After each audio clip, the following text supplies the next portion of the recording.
புரட்சித் தலைவர் எம்ஜிஆர் அவர்கள் தான் முதலமைச்சராக பொறுப்பேற்று நிறைவேற்றிய பல திட்டங்களுள் மகத்தான திட்டமாக போற்றப்படுவது ஏழை குழந்தைகளுக்கான சத்துணவு திட்டம்.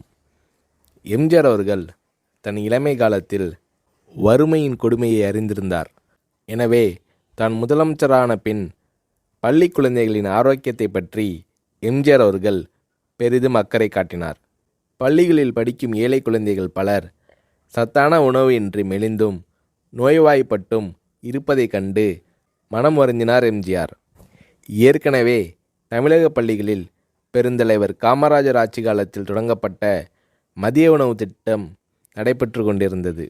எம்ஜிஆர் அத்திட்டத்தை 1/7/1982 அன்று சத்துணவு திட்டம் என்ற பெயரில் பயனுள்ள திட்டமாக மாற்றினார்.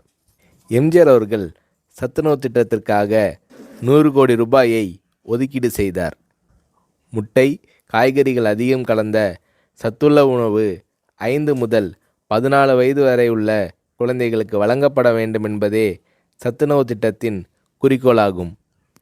இந்திய பொருளாதார முன்னேற்றம், தொழில் முன்னேற்றம் என்பதை விட இன்றைய குழந்தைகளின் பசியும் ஆரோக்கியமும் அவசியம் என்பதை உணர்ந்தே சத்துணவு திட்டத்தை நான் அறிமுகப்படுத்தினேன் என்று சத்துணவு திட்டம் பற்றி எளிமையாக விளக்கமளித்தார் எம்ஜிஆர்.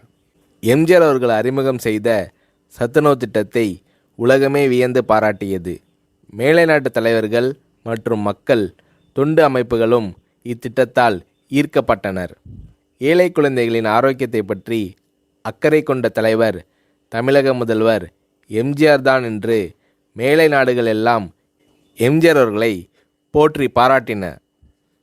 எம்ஜிஆர் அவர்கள் தான் முதலமைச்சராக பதவி வகித்த போது தீட்டிய நல்ல பல திட்டங்களால் எம்ஜிஆர் அவர்களை புரட்சித் தலைவர் என்று மக்கள் பாராட்டத் தொடங்கினர்.